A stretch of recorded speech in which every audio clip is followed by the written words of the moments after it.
en el capítulo 3, versículos 6, 7, 8 hasta el versículo 11. Si usted tiene una Biblia puede leer conmigo, y si no, escuche con atención. Dice esta palabra: así Abraham creyó a Dios y le fue contado por justicia. Sabed por tanto que los que son de fe, estos son hijos de Abraham. Y la Escritura, previendo que Dios había de justificar por la fe a los gentiles, dio de antemano la buena nueva a Abraham, diciendo: en ti serán benditas todas las naciones. De modo que los que de la fe son bendecidos con el creyente Abraham.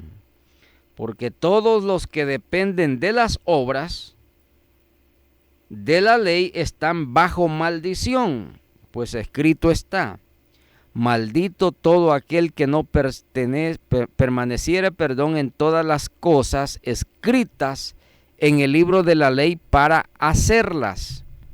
Y que por la ley ninguno se justifica con Dios. Es evidente, porque el justo por la fe vivirá. Y me permito agregar el versículo 12. Y la ley no es de fe, sino que dice: el que hiciere estas cosas vivirá por ellas. Amén. Así sea. Quiero comenzar trayendo a consideración decía en mi saludo introductorio, traer algunas consideraciones generales en relación a la fe, a la doctrina de la fe. Y la otra parte que podemos decir es el antítesis o la antítesis de la fe. Y esta es precisamente la ley. Hablar de la ley en la Biblia es remontarse a todo el mandamiento de carácter estrictamente religioso y que conllevaba cierta dosis en donde se amalgamaba la ley civil, la ley jurídica, que asimismo Dios estableció, o los hombres pudieron ir tejiendo a través del tiempo, a través de los siglos, por una necesidad reveladora de Dios. Es decir, Dios le dio leyes a las personas, especial y estrictamente al pueblo judío. En el principio, cuando Dios hace un llamamiento muy especial de carácter personal a Abraham, dice la Escritura, con el propósito de constituirse un pueblo para sí de entre todas las naciones de la tierra. Recuerde usted que este planeta ya poblado se había desintegrado en sus menesteres humanos.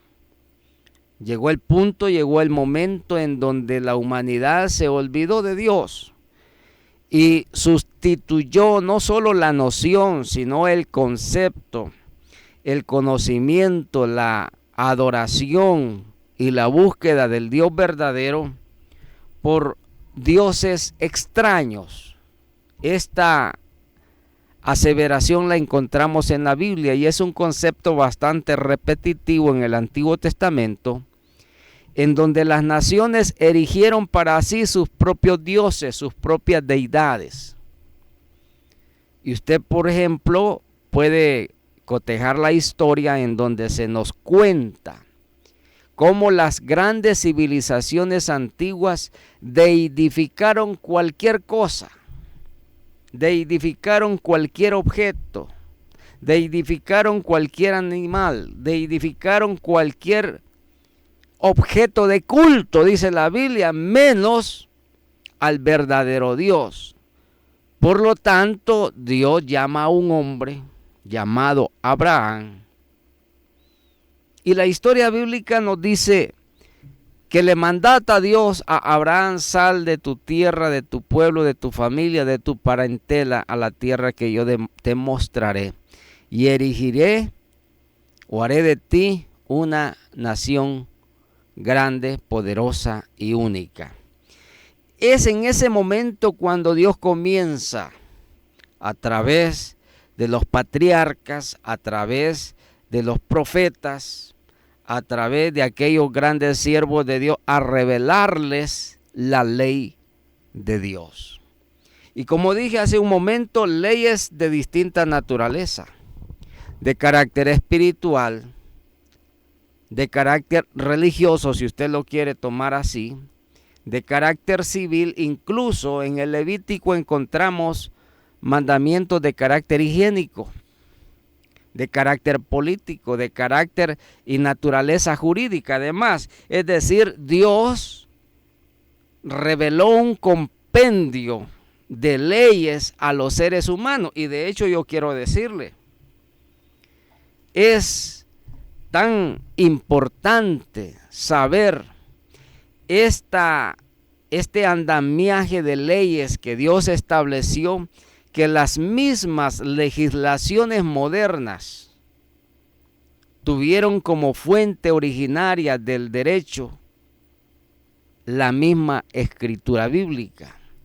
Es decir, una de las grandes fuentes del derecho moderno, el derecho económico, financiero, el derecho civil, el derecho de familia y todas las legislaciones que se tejen alrededor de la civilidad humana, tienen un origen común en la palabra de Dios, fundamentalmente los 10 mandamientos y muchos más otros mandamientos que los encontramos extendidos a través de la Escritura, especialmente en el Antiguo Testamento. Sé perfectamente, desde que me propuse establecer esta disertación con usted, que no me va a ser suficiente el tiempo para completar toda la idea fundamental alrededor del tema que estoy compartiendo con usted.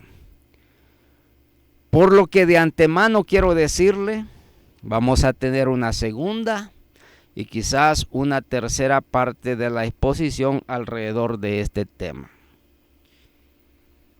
Pues bien, siguiendo en la línea del pensamiento que estaba compartiendo con ustedes, aquella ley fue establecida para los hombres.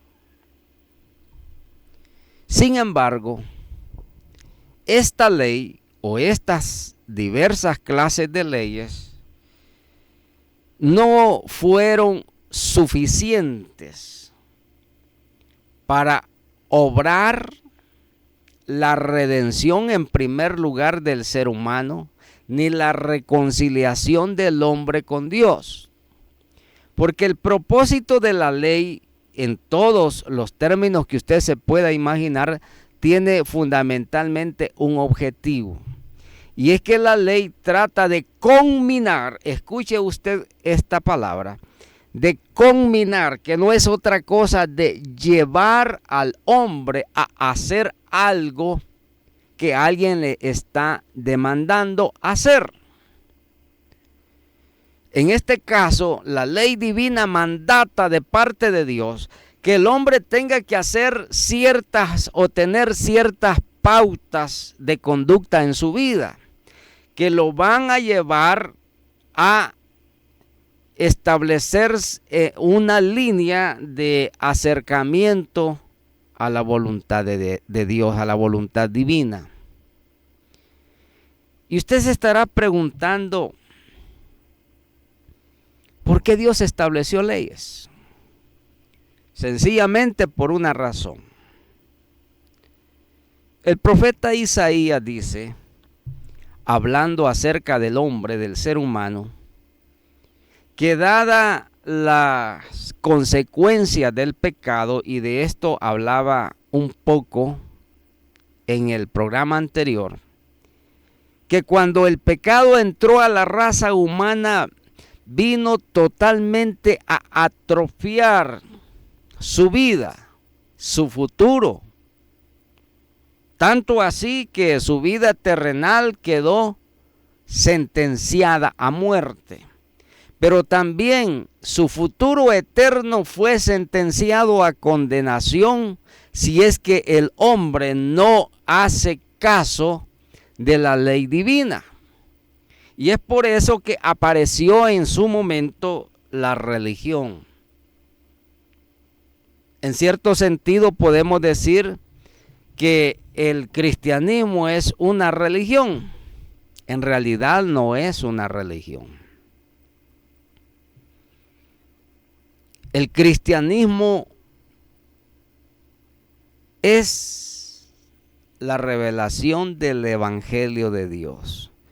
Muy triste y muy lamentable, por cierto, que el hombre a través del tiempo y las edades fue moldeando todas estas clases de exigencias bíblicas o divinas y las fue moldeando, estructurando alrededor de lo que ahora el mundo conoce como las religiones.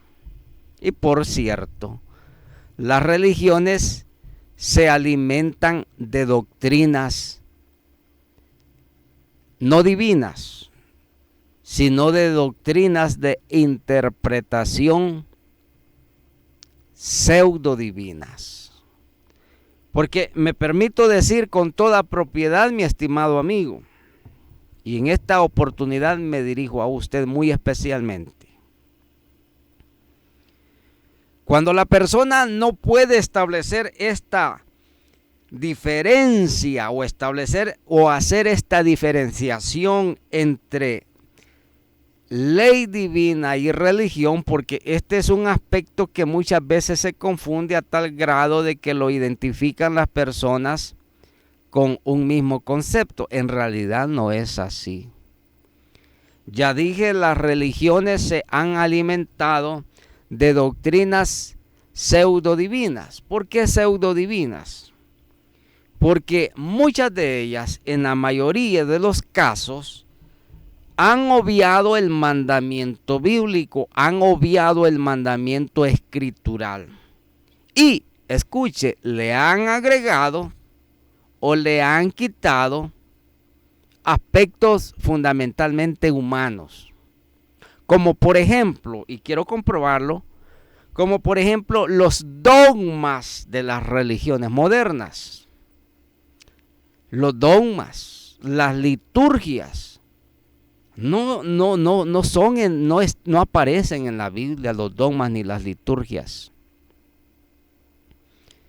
Ya en el Antiguo Testamento encontramos un ceremonial que no era otra cosa sino un proceso de lo que la ley que se le dio al pueblo de Israel debiera de ir estableciendo a través de su vida cotidiana, porque la misma Biblia revela que la ley era y es la sombra de lo porvenir. Y para esto los estudiosos de la Biblia, recuerde que en un momento al principio de esta intervención le dije a usted que íbamos a tratar de desentrañar algunos aspectos profundamente doctrinales o escriturales, y para eso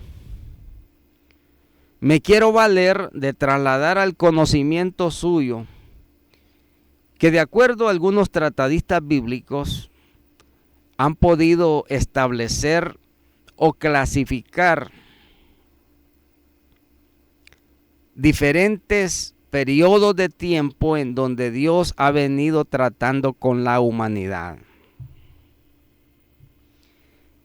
Y a estos diferentes periodos se le conocen bajo la clasificación de el dispensacionalismo. ¿Qué es el dispensacionalismo? Son dispensaciones que no es otra cosa sino periodos prolongados de tiempo, o más o menos periodos prolongados de tiempo, en donde Dios vino tratando de una manera muy particular con el ser humano. Porque yo quiero decirle, y aquí quiero adelantarme quizás para la segunda sesión de del próximo programa, y es que la ley vale para todo ser humano. Aquí no se trata, como dijo alguien, yo no hago caso del mandamiento porque no soy creyente, porque no pertenezco a tal o cual congregación. Y muchos, por supuesto, han encontrado la excusa perfecta para obviar el mandamiento de Dios. Es que el mandamiento de Dios no vale solamente para el que cree en Dios o trata de agradar a Dios. El mandamiento y la ley de Dios vale para todo ser humano. Decir, por ejemplo, los 10 mandamientos son mandamientos universales para la raza humana. Nadie puede decir que los 10 mandamientos que encontramos en la Biblia son solo para los cristianos. No. Y decía, por ejemplo, el andamiaje jurídico en el mundo, habiendo tenido como fuente originaria de la ley la misma escritura, establece, por ejemplo, que el hecho de quitarle la vida a una persona es un delito. Y esto es un mandamiento bíblico. La prohibición de quitarle la vida a otro ser humano, llamado así delito de homicidio para las legislaciones de los diferentes países en el mundo. Y por supuesto esto está debidamente sancionado por las legislaciones, está penado. Y no quiero adentrarme porque no es el tema, por supuesto, hablar de las consideraciones que se tejen alrededor de los delitos cometidos por el ser humano. Pero el punto es, mis estimados, que la ley vale para todos. Porque Dios fue el creador de la raza humana. Dios fue el creador del ser humano. Y Dios le estableció leyes. Y Dios le estableció normas. Y Dios le estableció prohibiciones. Y Dios le estableció además prerrogativas. Prerrogativas que el hombre libremente es capaz de escoger o decidir por su propia y absoluta voluntad, como por ejemplo el libre albedrío. De manera, mis estimados amigos y hermanos, que el mandamiento de Dios fue establecido. Y decía, por ejemplo, que la teoría bíblica, esta no es una doctrina, es una teoría. La teoría bíblica del dispensacionalismo establece 7, o bueno, algunos dicen que son más de 7, hasta 9 o 10. Pero clásicamente se ha establecido desde hace más de 2 siglos 7 grandes dispensaciones de acuerdo a los teóricos de la Biblia. La primera de ellas es la teoría de la inocencia. Cuando encontramos a Adán y a Eva, en donde Dios les dice, ve hasta dónde llega el estado de inocencia del ser humano en sus orígenes. Le dice que de todo árbol, de todo el fruto, de todos los que hay o existían en el huerto del Edén podía comer, salvo del fruto del árbol que estaba en el medio del huerto, que es el árbol de la ciencia del bien y del mal. ¿Se ha puesto a pensar usted?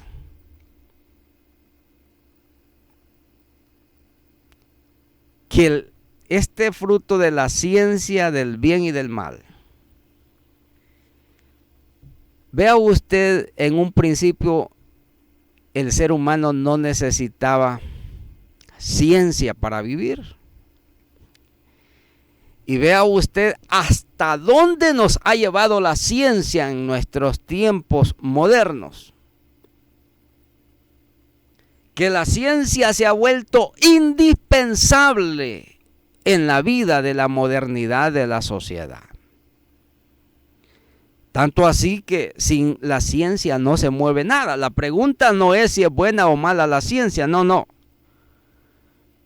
La respuesta que tenemos que encontrar frente a este fenómeno es: ¿vive ahora mejor el hombre con ciencia, con la ciencia? ¿Es más feliz el hombre ahora que tiene tanta ciencia a su disposición?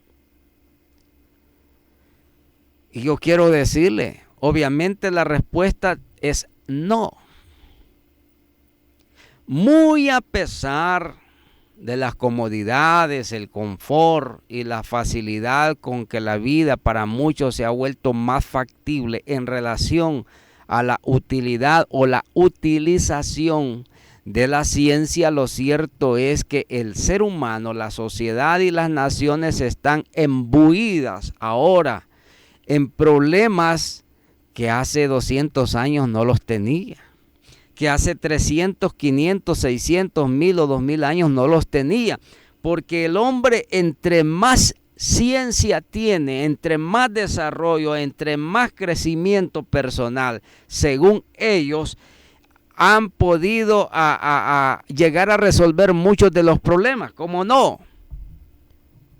Ha resuelto muchos problemas, pero ha creado todavía mucho más problemas de los que es capaz de lidiar. Y esto me trae a mí, por ejemplo, curiosamente, una exposición que decía un gran científico no hace poco. Decía él: el desarrollo, el avance de la ciencia, de la tecnología, nos está llevando al borde del precipicio en donde más temprano que tarde ya el ser humano no será capaz de controlar la ciencia, sino que la ciencia controlará al ser humano. Y esto típicamente todos a unísono hablan, por ejemplo, de la famosa ciencia de la inteligencia artificial, que es un tema muy interesante, por cierto, y que en cualquier momento lo vamos a tocar acá. Pero siguiendo en la línea del pensamiento, decía, por ejemplo, el árbol o el fruto de la ciencia del bien y del mal. ¿Acaso el hombre conocía el bien? Y Pablo dice: yo no sabía que hacer algo considerado como malo es malo si no conociera la ley que me prohíbe hacer lo malo.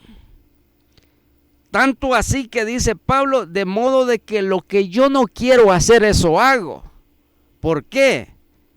Porque la ley se lo dice. Sí, pero no solamente porque la ley se lo dice, sino porque hay una naturaleza que trae consigo ya la estela del pecado, esa tendencia natural que por herencia genética y espiritual el hombre viene arrastrando a través de los siglos hasta el día de hoy, y que lo ha llevado a la postración de un estado decrépito espiritualmente, en donde la descomunión con Dios es a batallar, tratar de restablecer ese vínculo de relación roto entre Dios y el hombre. Espero que usted me esté comprendiendo estos aspectos que son tan profundamente interesantes y que no siempre reparamos en analizar. Decía, por ejemplo, la ciencia, el bien y el mal. El mal, por más está decir, es o se ha convertido en la norma de la cotidianidad humana. Porque hacia donde usted dirija la vista, hacia donde usted dirija la mirada, hacia donde usted pueda tratar de establecer algún análisis medianamente de coyuntura en donde el sentido común le dicta a usted decir y concluir que las cosas no están bien. En realidad el mundo está cabeza abajo y con los pies hacia arriba. Hace las cosas sin sentido. Si no, pregúnteme, yo le contesto. Todos los males endémicos que conoce la humanidad, ¿dónde se han originado? En el mismo ser humano, en el corazón del hombre. La maldad, el pecado, el desencanto, el suicidio, la guerra, las amenazas, los delitos de toda clase. Todas las desavenencias humanas se han originado en el ser humano. Y por cierto, el hombre trae, decía, esa tendencia natural a hacer lo malo, porque el pecado que arruinó y desgració, que no es una palabra pero peyorativa que quiero decir. Cuando digo desgraciar es porque el hombre es un fijo que significa sin gracia. Es decir, alejado de la bondad, alejado del pensamiento, alejado del mandamiento de Dios. Es decir, sin esa comunión con que el hombre originalmente tenía con el Creador. Y ese es precisamente ese vínculo roto, que Dios a través de su Hijo Jesucristo y del Evangelio trata de restablecer entre el hombre y Dios. Pues bien, esto lo mencionaba para efectos de ejemplificar cómo los teóricos bíblicos tratan o han establecido estas 7 grandes dispensaciones bíblicas. Porque al final yo quiero llevarle, esto será ahí por el día viernes o el día sábado, porque al final yo quiero llevarle en donde Dios persistentemente, muy a pesar que el hombre desoye la voz de Dios y trata de hacer caso omiso al mandamiento divino, Dios siempre, profundamente amando al hombre, lo busca hasta el último de sus días. Hasta las últimas horas de su existencia humana, Dios le da y le sigue dando una oportunidad de perdón y de salvación al ser humano. Y este es el caso a usted, estimado amigo. Este es el caso suyo. ¿Cuántas veces quizás Dios le ha venido hablando? A través de una persona, a través de un mensaje, a través de una alabanza, a través de una enseñanza como esta. Es porque Dios está interesado en usted. Dios está interesado en su salvación. Dios está interesado en restablecer ese vínculo roto entre Él y el ser humano.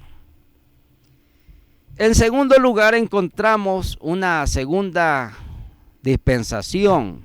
Decía en primero, la dispensación de la inocencia. En segundo lugar, la dispensación de la conciencia.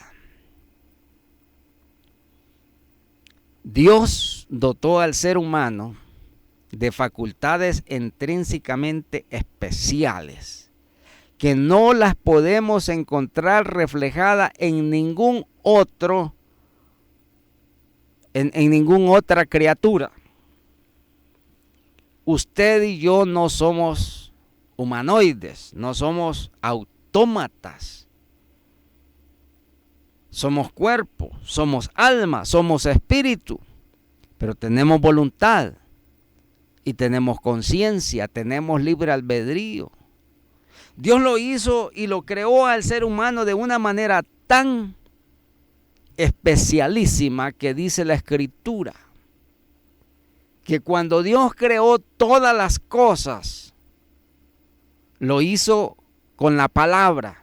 Pero llegado el momento en Génesis 1:26, cuando trató o decidió crear al hombre, dice la Biblia, y dijo Dios, hagamos al hombre a nuestra imagen y a nuestra semejanza.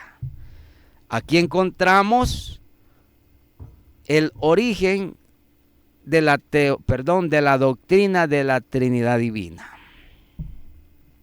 ¿Con quién hablaba Dios cuando dice hagamos al hombre? En el original hebreo esta palabra se encuentra con y dijo Elohim, dijo dioses, hagamos al hombre a nuestra imagen y a nuestra semejanza, es decir, le dio facultades tan especiales que usted es único sobre la faz de la tierra.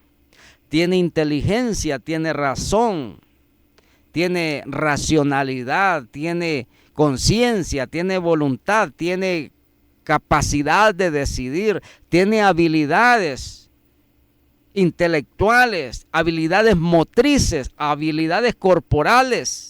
Tiene dones. Dios hizo al ser humano de una manera tan especial porque lo hizo a imagen y a semejanza suya. De manera que la próxima vez que alguien quiera menospreciarle o rebajar su estima personal, yo quiero decirle, usted es único. Porque no hay nadie sobre la faz de la tierra igual repetitivo que usted. Es que Dios trata con el ser humano de una manera personal. Tan personal que ni la religión es capaz de colegir lo que usted tenga o no tenga que hacer, sino es que usted decide por sí mismo qué es la relación que usted quiera tener con Dios. Por eso es que la salvación además es personal. Usted decide por sí mismo y nadie más que por usted. Si la religión le ha enseñado que la salvación o la relación con Dios es una herencia de familia, es una completa y aberrante equivocación. Porque es usted el responsable de usted mismo. La dispensación de la conciencia. En tercer lugar, encontramos la dispensación del reino humano.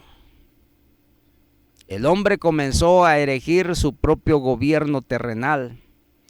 Recuerde allá cuando el profeta Samuel, y esto lo encontramos precisamente en los escritos de primero y segundo de Samuel, igualmente en el primero y segundo libro de Crónicas, en donde Samuel, el profeta Samuel le dice a Dios, este pueblo, hablando del pueblo de Israel, me está pidiendo que yo le erija rey.